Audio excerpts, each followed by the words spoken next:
Before history became dates, maps, and numbers, it was written in ink. Not on official records, but on fragile pieces of paper. Letters folded carefully. Words written slowly. Often by young hands that were shaking. During World War II, millions of soldiers carried weapons into battle. But many also carried pens. And with those pens, they wrote what would become their final words. These letters were not meant for history books. They were meant for mothers, fathers, wives, sweethearts, and children. Some were written in trenches filled with mud and fear. Some inside ruined houses. Some beneath flickering candlelight. Some just hours before battle. Many of the men who wrote them never returned. For soldiers, letters were more than communication. They were survival. They were proof that life still existed beyond the battlefield. They were a way to remember who they were before the uniform. In the chaos of war, paper became a safe place. A place to speak honestly. A place to whisper what could never be said out loud. Some soldiers wrote every day. Others waited for moments of silence between bombings. Many knew they were writing what might be their last message. They rarely used dramatic words.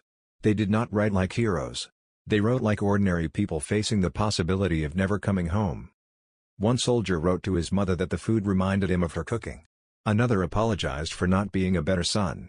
One promised to fix the roof when he returned, knowing deep inside that promise might never be kept. Fear lived between the lines. But it was rarely named. Instead, soldiers spoke of hope. Of dreams. Of small things that reminded them of peace. Some wrote about the weather. Others about music. Many asked about home. Because writing about home made the war feel further away. In many letters, soldiers avoided the truth of what they were seeing. They did not describe the bodies. They did not describe the screams. They did not describe the blood. They did this not because they were brave, but because they wanted to protect the people they loved. A letter was often written with one question in mind. If this is the last thing they ever read from me, what should it say? Some letters were written with calm acceptance. Others with quiet desperation. A young American soldier wrote that if he did not return, he hoped his younger brother would live the life he never could. A British soldier wrote that he was afraid, but proud to have stood beside his friends. A German soldier confessed that he no longer understood the purpose of the war, but still hoped his family would forgive him. These letters remind us that soldiers on every side were human. War divided nations. But letters revealed shared emotions. Love. Fear. Regret. Hope. Many soldiers sealed their letters carefully. They wrote names clearly on envelopes. Some added instructions. If I do not return, please send this to my mother. If this letter reaches you, I'm already gone. Thousands of letters were never sent. They were found in uniform pockets. In backpacks. In abandoned trenches. Beside fallen bodies. Some were stained with dirt. Some with rain. Some with blood. These letters were silent witnesses to moments history never recorded. Military units sometimes collected them. Sometimes they were lost forever. Sometimes they were delivered weeks or months later. For families, receiving these letters was unlike receiving any other message. The handwriting was familiar. The voice felt alive. But the person was already gone. A mother would hold a letter written by a son who would never walk through her door again. A wife would read words written by a husband who would never meet his child. A child would grow up knowing a parent only through ink and paper. For many families, the letter became sacred. It was read again and again. Folded carefully. Placed in drawers or boxes. Some families could not bring themselves to read the letters at all. They kept them sealed, untouched, for decades. Others read them so often that the paper slowly wore thin. These letters became graves without bodies. After the war ended in 1945, the world moved forward. Cities were rebuilt. Nations healed. But the letters remained frozen in time. They captured a moment just before everything ended. Some letters were later donated to museums. Others were discovered long after the war, hidden in attics or old suitcases. When historians read them today, they do not find military strategies or political ideology. They find humanity. They find young men worried about disappointing their parents. Men wondering if they had lived meaningful lives. Men hoping their deaths would not be meaningless. One letter simply read, "I am scared, but I hope you will understand."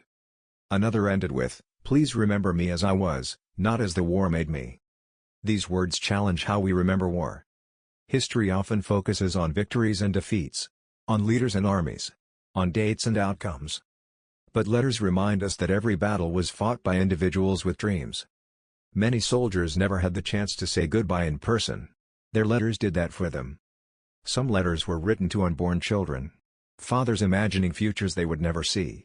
Describing what kind of person they hoped their child would become. Some soldiers wrote apologies. For leaving. For mistakes. For words never spoken. Some wrote prayers. Some wrote jokes, trying to make their loved ones smile one last time. Even in the face of death, many chose kindness. These letters show us something important. Most soldiers did not fight because they loved war. They fought because they felt duty. Because they were afraid not to. Because the world around them demanded it. Their letters were moments of truth. Moments where uniforms disappeared. Where ranks no longer mattered. Where only human voices remained. Today, as we read these letters, we are not meant to judge them. We are meant to listen. To remember that behind every statistic was a person. Behind every grave was a story. Behind every letter was a life interrupted. The soldiers who wrote these letters did not know how history would remember them. They only hoped they would be remembered at all. Through these letters, they are. Their words survive where their bodies did not. Their voices echo across time. Not as warriors. Not as symbols. But as people. And as long as these letters are read, their final words will never truly be silent. And so, when the guns finally fell silent, when the war ended and the world tried to move on, these letters remained. Not as paper. But as voices. Voices of young men who never grew old. Who never returned home. Who never saw the peace they helped create. They did not know how history would judge the war. They did not know how the world would remember them. They only knew that someone they loved might one day read these words and know they were not forgotten. These letters were not written for glory. They were written for love. For memory. For one last connection to life. And today, as we read them, we do more than learn about the past.